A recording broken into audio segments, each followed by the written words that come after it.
Friends, Cowboy Joe Boo here with the Joe Boo Report, and you know I've been waiting for this. Stephen A. Smith, time to eat crow. Oh, wait a minute. Stephen A. is actually acting like he's really a Dallas Cowboy fan. Oh, he's trying to tell you how much he hates the Dallas Cowboys, but if you watch the video, watch his mannerisms. He is happy as pie that the Dallas Cowboys are winning, and dare I say, hoping that they'll go to the Super Bowl. Now, as always, thank you guys for subscribing to the Joe Boo Report, and if you haven't yet, click on the picture of me and Sean Lee. Let's go to that tape of Stephen A. Smith, that true Dallas Cowboy fan. Let's get into it. We start with America's team, who just keeps on winning, Mr. Smith. 9-1. You like the sound of that, Cowboys Nation? Their 9th straight win is the longest single-season streak in franchise history with their 10-point win over the Ravens. Stephen A., are the Cowboys now the team to beat in the NFC? No. Stephen A. No. I'm not giving it up to them yet. Look, I will concede. Dak Prescott's a bad boy. There's no question about it. Dak Prescott's a bad brother. Ezekiel Elliott is a bad brother. That massive offensive line, I mean, they're the modern-day Hogs, okay? They're the modern-day Hogs, which the Redskins should take personally and handle their business this Thanksgiving because they're the original Hogs, and they should remind everybody they're the original Hogs and handle their business this coming Thanksgiving Day. Having said that, I must concede that Dak Prescott and Ezekiel Elliott are some bad brothers. I'm proud of the young brothers, no doubt. But it's 10 games in. 10 games does not make a season, okay? It starts right now. They are 9-1. They have won 9 straight. I think it has been that against, the majority of mediocre competition. I believe that there is still games to be played. I am watching the Seattle Seahawks and the way that they're bowling your pick, all right, to win it all. And I'm saying, hey, I'd rather side with Max first before I concede that the Dallas Cowboys are the team to beat. Now, I don't see experience on their side. I don't know what Dak is going to do once the playoffs arrive. I don't know what Ezekiel Elliott is going to do, even though he's a running back, so he should be able to do whatever it is that he does. I saw receivers, they weren't open, but they looked open because they were just snatching balls from defenders and all of that other stuff. I don't see that happening against Seattle, so I am not willing to concede as of yet. I will confess that the Dallas Cowboys deserve our respect. And dare I say, am I getting a little bit tight? Am I getting a little bit nervous? I'll admit it.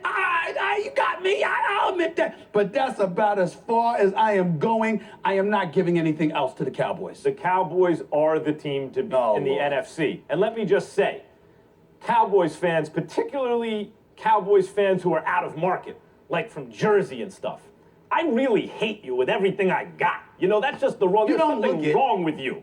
But I have to admit, they are the team to beat in the NFC. Whether they're the team to beat at the end of the season, we'll see. Right. Seattle remains my pick to go to the Super Bowl. Right. I called it before the season started. Seattle, New England, Super Bowl rematch from 2 years ago. I like Seattle in this one. We'll see what happens ultimately. We don't know what team the Cowboys will be week 17. That's the real question. But right now, heading into week 12, they got the best point differential in the NFL. Not second best to the Patriots, the best point differential in the NFL. Now, maybe you could say, hey, you could throw a lot of running backs and a lot of quarterbacks behind that offensive line, and they would ball at least as well as these two guys. By the way, that might be true, but those other guys aren't behind this offensive line. Dak Prescott and Ezekiel Elliott are, and they are tearing the league up. And the defense is good. Now, you could say that's a result of the offense and ball control and all that, and maybe you're right. But again, we don't know what it would be otherwise. We just know what is. The defense isn't giving up a lot of points or a lot of yards. They're among the elite in the NFL. This is the best team in the NFC right now, period.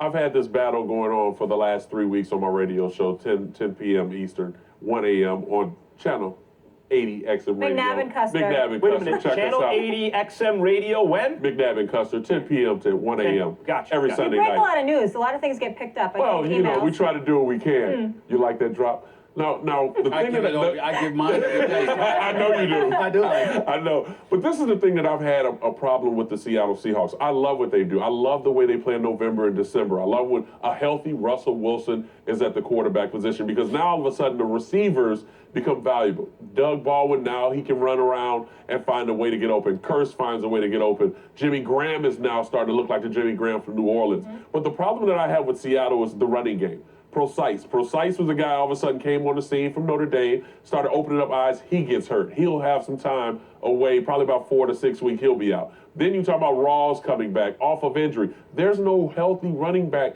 that can take the pressure off of Russell Wilson. So right now, I have the number one team in the NFC as the Dallas Cowboys because they are healthy on the offensive end. They're running the football very effectively. Number one in the run game in the NFL. Dak Prescott is handling the blitz the right way, getting the ball to his receivers and giving them an opportunity to make plays for him. Jason Witten is also looking like a great receiver, just like Cole Beasley. Dez Bryant, after the situation that happened with his dad, I think he's now calmed down and understood a little bit more about his value to the football field and also off the football field. You mean the same Dez Bryant that you said you would trade? Absolutely. You mean that same dude? Absolutely, absolutely. And I sit here and I admit it. Absolutely. You were ready to give up on him. So you I changed your wasn't mind ready on to that? get up on him. I said if they trade him at the end of the season. But the thing that the Dez Bryant that's showing, that is showing me as well as showing everybody, is that he's at peace now. Now, what does that do as far as him coming in the facility at the right time and also not missing meetings? Then that's the direction they'll find out at the end. But for right now,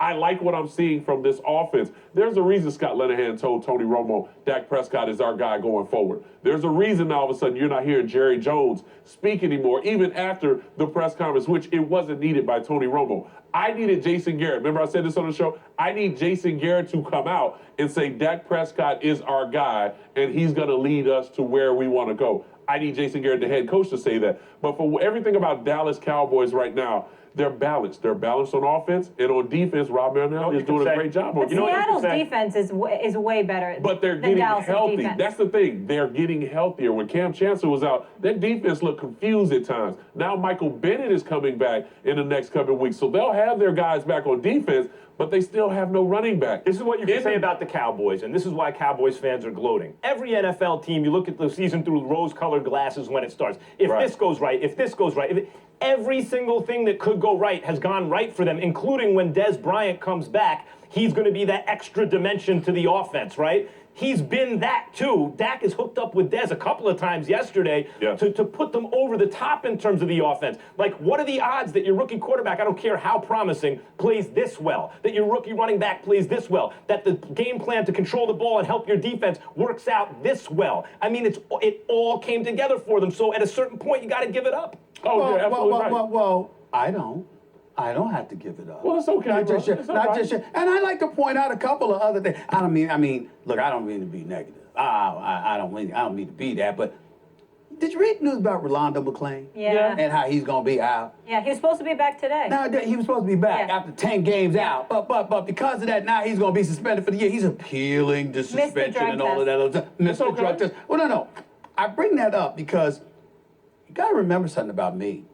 I've never said that the Dallas Cowboys weren't talented. As a matter of fact, coming into the season, I picked them to win the NFC East. You did. What I said was, they're an accident waiting to happen. Yeah. Somehow, some way, something's going to happen. It wouldn't surprise me at all if Rolando McClain wasn't the only person that goes down over the next few weeks for off-field transgressions. I mean, anything can happen.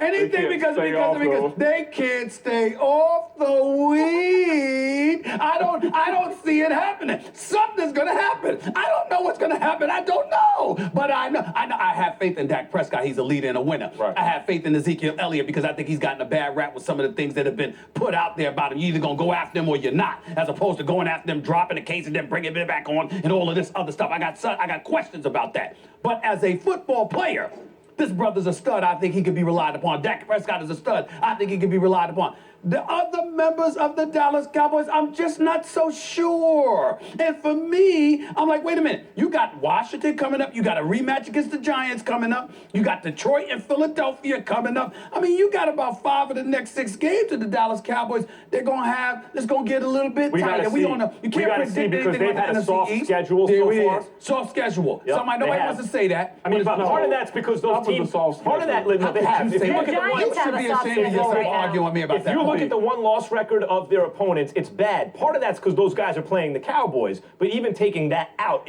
they have not had a very hard schedule so far this year. That is true. We will see in the next. We're looking at the end result of it all because now, I mean, you can basically say that the New Orleans Saints are not a good team and everybody should beat them. They're just that close from beating some of these top teams, and they'll probably make the playoffs. So let's just stop with the whole soft schedule deal because I think they'll beat the Giants when they play the Giants. We'll see. Ooh. I think they didn't week 1. I'll remember that, Donovan. Hey, all right. I mean, I'll don't get mad at remember me. I just support the news.